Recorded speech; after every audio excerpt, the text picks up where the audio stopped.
Bonjour Margot. Bonjour. Merci de nous accueillir ici au musée Georges de Latour à Vic-sur-Seille, Oui. un site passionnément Moselle. Bon alors avant de commencer, est-ce que tu peux un peu nous présenter ce musée? Qu'est-ce qu'on va y retrouver? Donc le musée Georges de Latour a été pensé par le département de la Moselle dans les années 90 suite à deux événements majeurs qui ont amené à sa création. En premier lieu, l'acquisition par le département d'une œuvre originale de Georges de Latour, ce qui est très rare comme on en a un peu discuté, le Saint-Jean-Baptiste dans le désert qui venait d'être découvert et réattribué à Georges de Latour. Et acheté par le département en 1994. Donc, suite à cela, il y a eu quelques années plus tard une donation par deux frères Jacques et Guy Thuillier. Jacques Thuillier, l'historien de l'art, spécialiste notamment du XVIIe siècle et de Georges de Latour, et son frère Guy, conseiller d'État, qui avait une grande collection de peintures et qui en ont fait don en partie 82 peintures au département de la Moselle. Donc c'est posé la question bien sûr d'avoir un lieu qui convenait pour exposer et le Saint-Jean-Baptiste acquis il y a quelques années et cette donation qui s'est allée du XVIIe au XIXe siècle avec toute la peinture française et européenne de ces temps. Donc c'est ainsi que le musée s'est installé progressivement dans ces lieux et qui a ouvert en juin 2003 au public pour la première fois. Alors pour revenir un petit peu sur Georges de Latour, tu peux nous parler de ce personnage finalement? Oui, qui est très connu, qui est quand même un peintre vicois. Donc aujourd'hui, Vic, c'est une toute petite commune de quelques centaines d'habitants. Ah, c'est une grosse fierté. Hein, oui. Mais il faut imaginer qu'à son temps, c'était vraiment une cité bien plus importante. Les évêques de Metz avaient leur temporel qui était ici, ils étaient installés au château des évêques. Donc Georges de Latour est né quand même dans un milieu propice à l'éclosion finalement d'un peintre de son talent. Il est né en 1592 donc à Vic. Et il a une formation qui est malheureusement très peu connue. Donc certains voient en lui quelqu'un qui a fait le voyage classique à Rome, qui est influencé bien sûr par le Caravage, ce qu'on peut voir. Et d'autres voient plutôt une influence des peintres hollandais comme Antors et Terbruggen. Voilà, les spécialistes sont pas encore, il y a encore des choses à découvrir de toute façon sur Georges de Latour.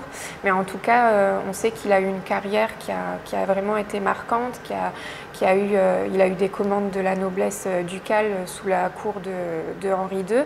Il a également été à Paris, il a eu des commandes du roi, de Richelieu. Donc c'est vraiment un peintre qui a su s'imposer en son temps avec son style totalement unique, vraiment pour l'époque. Et c'est ça qui fait qu'il est très connu aujourd'hui. Donc il faut dire qu'il n'y a qu'une quarantaine d'œuvres de Georges de Latour qui nous sont parvenues.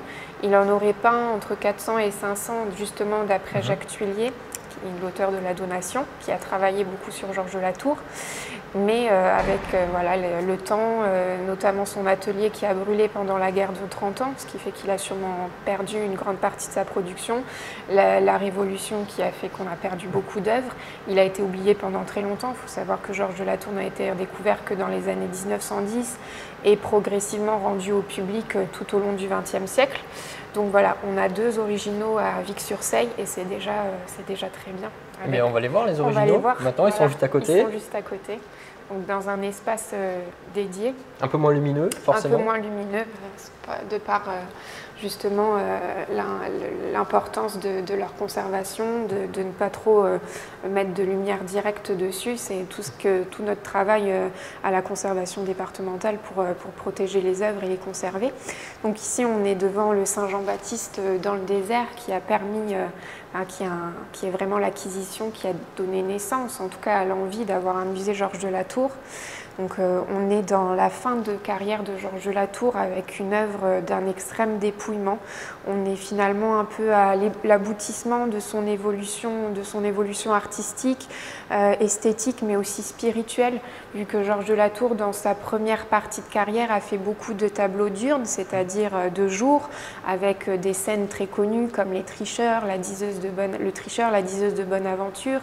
Et progressivement, on s'achemine vers des nocturnes, même s'il n'y a pas, comme certains ont pu le dire, une limite franche et vraiment distincte entre une partie tableau diurne, une partie nocturne. C'est plus flou que ça, mais on se dirige vraiment quand même vers une évolution marquée par une géométrisation des formes, une simplification, bien sûr un assombrissement d'étoiles, comme on peut le voir. Là, la lumière vient sur l'épaule de Saint Jean-Baptiste.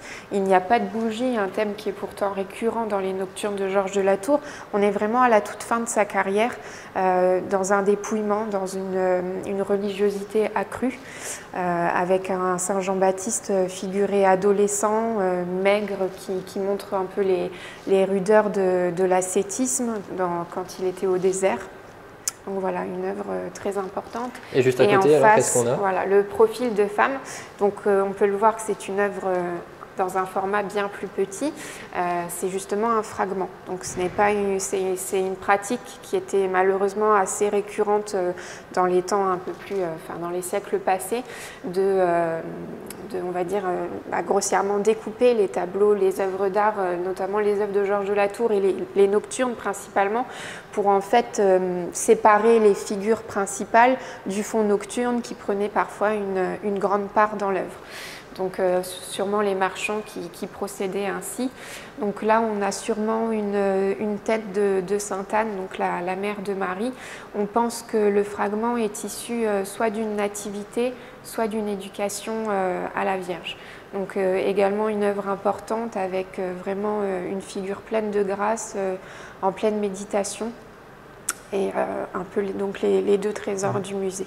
Et donc, comme je disais, ce qui est intéressant, c'est de pouvoir confronter ces Georges de la Tour, dont on a également d'autres copies qui nous permettent d'un peu mieux connaître son travail, à des contemporains de la Tour, donc notamment Jacques Blanchard, qui est l'auteur de ce tableau magnifique, Flore, un peintre vraiment très contemporain de la Tour, qui a vécu et travaillé au cours des mêmes années, mais qui est d'un style totalement différent.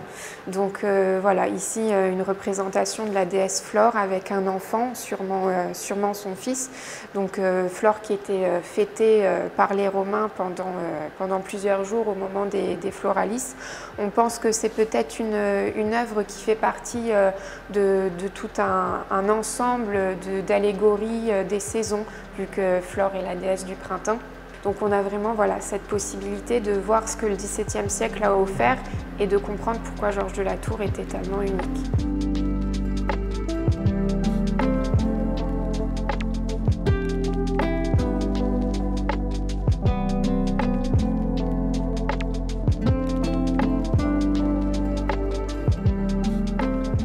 Donc là on arrive au deuxième étage. Oui. Qu'est-ce qu'on va y retrouver? Donc, au deuxième étage, on a principalement deux sections, on va dire. Donc une première petite section réservée à la peinture du XVIIIe siècle, avec ces tableaux qu'on peut voir ici, notamment cette œuvre du sacrifice d'Iphigénie, représentation mythologique du XVIIIe siècle de Restaud. Et après, sur la suite de l'étage, qui est dédié au paysage XVIIIe, XIXe siècle.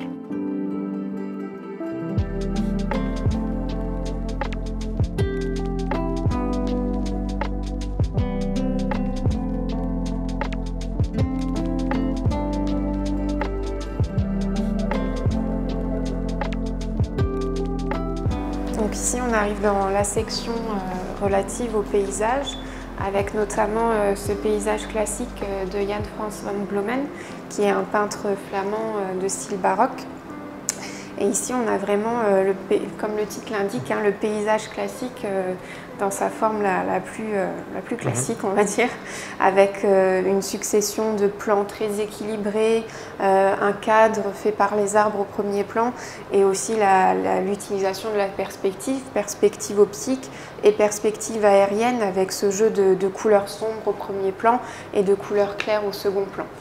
Donc cette œuvre qui est sûrement fin XVIIe, début XVIIIe siècle, permet avec la suite du parcours chronologique de voir l'évolution avec comment les peintres finalement ont traité le genre du paysage, qui au départ n'était pas fait pour lui-même, mais plutôt comme un décor pour d'autres éléments, pour mettre en valeur des peintures religieuses ou des scènes champêtres. Et petit à petit, finalement, le paysage qui n'est plus créé en atelier, mais d'après nature, avec une vue vraiment sur le vif, est traité pour lui-même. Et on arrive à des paysages de ce style, une superbe toile des falaises de Varangéville par Eugène Isabey, qui est un peintre qui finalement va faire au XIXe siècle le lien entre la peinture de paysage des années 30 et l'impressionnisme, qui va donner toutes ces lettres de noblesse au paysage, qui va le traiter pour lui-même. On a déjà des choses qui préfigurent l'impressionnisme. Isabey est connu pour avoir été un précurseur. On a une touche de pinceau large qui est très visible et une lumière qui irradie complètement des falaises. C'est vrai que par rapport au premier, c'est complètement différent. Ça n'a rien à voir, c'est ça. C'est le traitement du paysage pour lui-même. Donc vraiment sur le vif, en pleine nature. On n'est plus sur un croquis qu'on a fait et après qu'on va peindre en atelier, ce qui fait que la lumière, on la saisit bien plus, avec beaucoup plus de justesse. Bon, alors Margot, on a visité les deux premiers étages, il y en a un troisième, on ne va pas le voir, mais peut-être un petit mot dessus. Oui, donc le troisième étage est dédié ici à la peinture du XIXe siècle, avec différents genres qui sont abordés, les peintures historiques, les peintures mythologiques, et également une section assez importante avec le genre du portrait.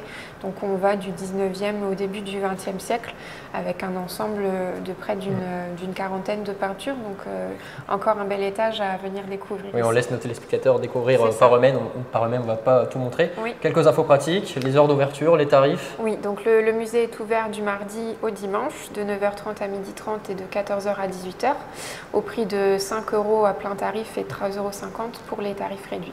Et on a une belle programmation à venir, avec notamment des animations autour des 400 ans de la naissance de Molière, en lien avec la direction de la lecture publique et des bibliothèques, sur différents sites passionnément Moselle et notamment à Vic-sur-Seille, avec des animations pour les enfants, des spectacles.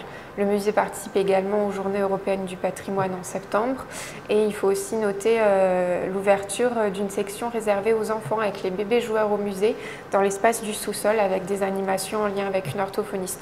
Donc vraiment un musée familial ouvert à tous les âges qu'il faut venir découvrir ici à Vic-sur-Seille. Très bien, merci infiniment Margot de nous avoir accueillis ici au musée Georges de la Tour, de nous avoir fait découvrir un peu le personnage et le musée. Oui. Nous, on se dit à demain sur un autre site passionnément Moselle. Merci de nous avoir suivis. Très bonne soirée sur Moselle TV.